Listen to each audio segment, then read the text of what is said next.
Sahu and his team from VARINDIA, distinguished guests, industry leaders, innovators, and friends from the digital ecosystem, from the vibrant digital ecosystem of India. It gives me a great pleasure to be here. I thank Mr. Sahu for this gracious invitation. Interacting and sharing my thoughts with the IT industry leaders here and innovators, quite a few of them are innovators, is not only an honor but is also a responsibility I carry, because these give me inputs to reform government policies. You know, our digital economy today, 20%, it constitutes about 20% of our GDP. That is about 65 lakh crores of rupees. If we want to be a 7 trillion economy, which we all have a vision by 2030, then we need a very robust digital ecosystem which is fit for purpose to take us forward. You know, we have an e-commerce market of about $200 million. Third largest startup pool in India of about 1,20,000. So with this kind of a ecosystem which we have to carry forward, I think partnership, which is the theme of today, collaboration and partnership are the key. Because we face a lot of challenges. As I told you, though we have this enormous digital ecosystem, but there are several challenges which we need to overcome and need to accept and recognize. How do we overcome these challenges? As you all know, we have a digital divide. Only about, internet penetration is only about 60%, and there are at least 500 million people who are devoid of IT services or IT connectivity, citizens of India. And much of our government programs and service delivery happens through, it is now digital, whether it is digital payments to the beneficiaries. So we have a bottleneck there. Cyber security threats, of course, somebody talked about 1.3 million incidents in 1 year, which needs to be serious, and deep fakes rising. Data privacy and sovereignty, again, it's something which I believe cannot be regulated. Just an act is not enough, though act has come and now rules have come after a long, long time. It's more a matter of mindset and culture. Just now we were talking about simply today in India, even medical reports are just sent through WhatsApp. They are all openly available. There's no confidentiality, and there are not only this, there are many other information within the public sector also which rotates around in WhatsApp, and there's very little concern for confidentiality. That is something which we need to preserve. Of course, semiconductor dependency, 95%, we have an issue there. R&D, we all talk about innovation and everything, but we spend only 0.7% of our GDP on R&D, whereas most of the other leading countries are spending about 2.5% on R&D. Without R&D, where do we go? We are talking about startups. Funding remains still a major issue. And then collaboration, carrying forward an idea, a startup idea, right to the last mile to have an impact. Again, you need collaboration of various partners and players. So therefore, this theme of partnership has been very, very apt. IP protection remains an issue. We have very few patents as compared to China or other places where, again, it's a matter of culture and mindset, protection of intellectual property. Most important of all, government regulations. Regulatory framework needs continuous reform, fine-tuning, updation, both institutional reforms as well as regulatory reforms. One has, of course, taken place just now, that is data protection, but there are various other regulations. Somebody came to me the other day and we were discussing about refurbished hard disks being sold in India, which is a very big problem. How do we address it from the government side? Stop it at the entry level and then check it at the government procurement level, because government procurement, which is driven by L1, because the cost of a refurbished hard disk will be much lower than the others. How do we stop it?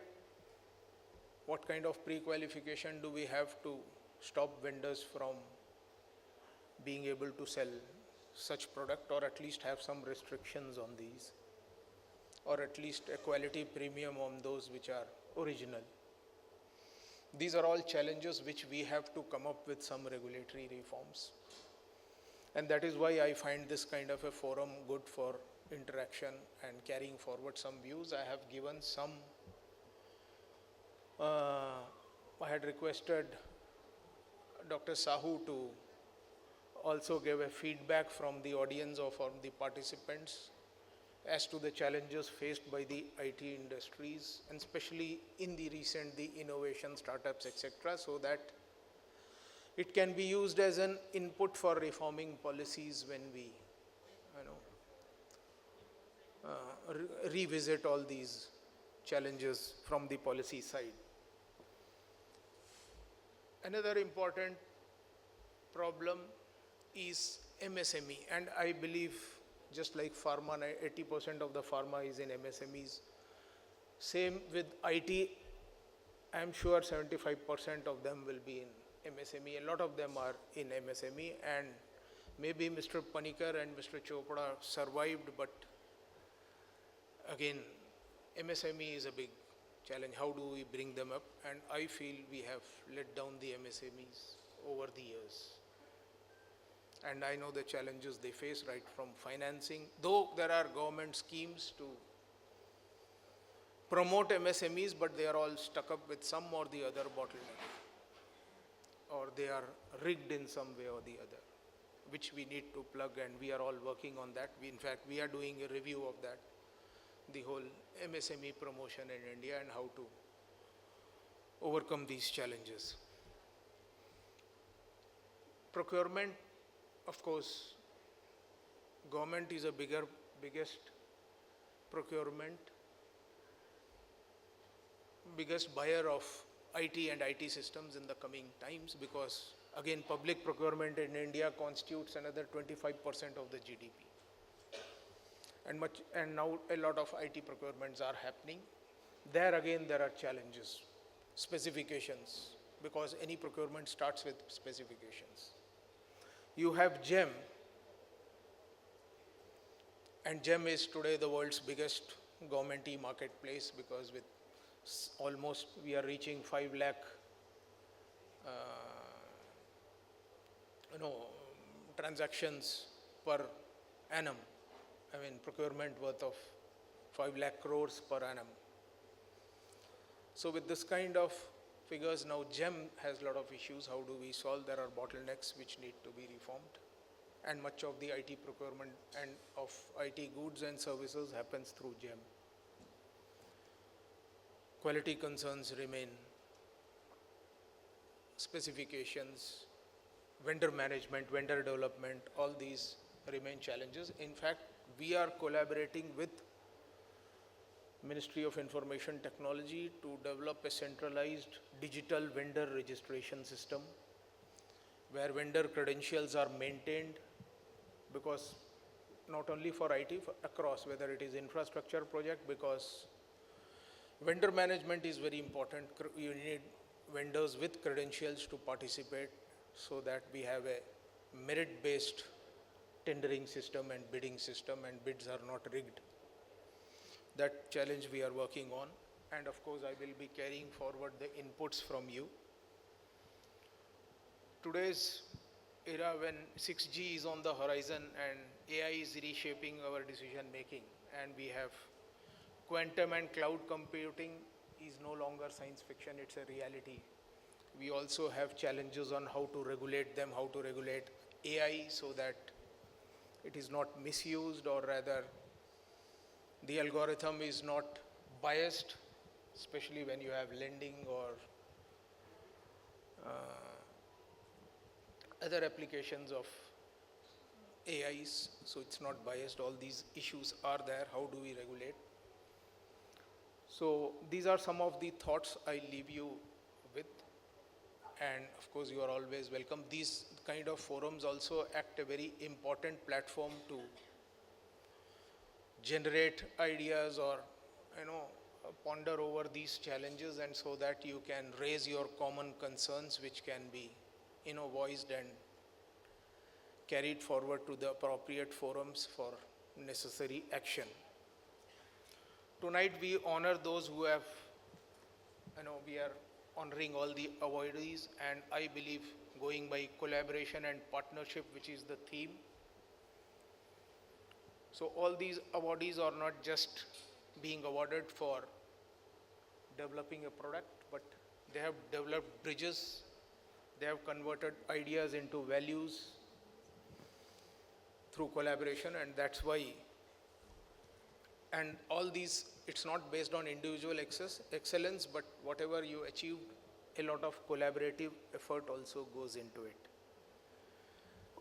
And with these, without taking much time, I think, leave you at that. And once again, I congratulate all the award winners of this 24th Star Night. And as I leave, I will leave you with some thoughts on how do we, coming from an integrity organization, governance is very important, digital governance, accountability, public trust. Because for collaboration, you need trust. Again, partnership is based on trust. And for trust, you need good governance. So governance is very important, which should not lose sight of. Governance and integrity is important for any digital growth in India. And finally, whatever we do, we should aspire for an India where every citizen is digitally empowered, where AI is able to serve the last mile of the citizens, where deepfake and other threats and deception are detected right at the source, so that they didn't become a nuisance. With this, I request you all to renew our pledge to be partners in progress, partners in innovation, partners in integrity, partners in building an Atmanirbhar digital Bharat. And I believe you are all the architects of India's future digital space. And let's all build or try to reach the vision of 7 trillion economy by 2030, or we have some other vision of so many trillion economy by 2040. So all this will be, I am sure, possible with all you guys gathered here, all visionary and innovators. Thank you very much. Jai Hind.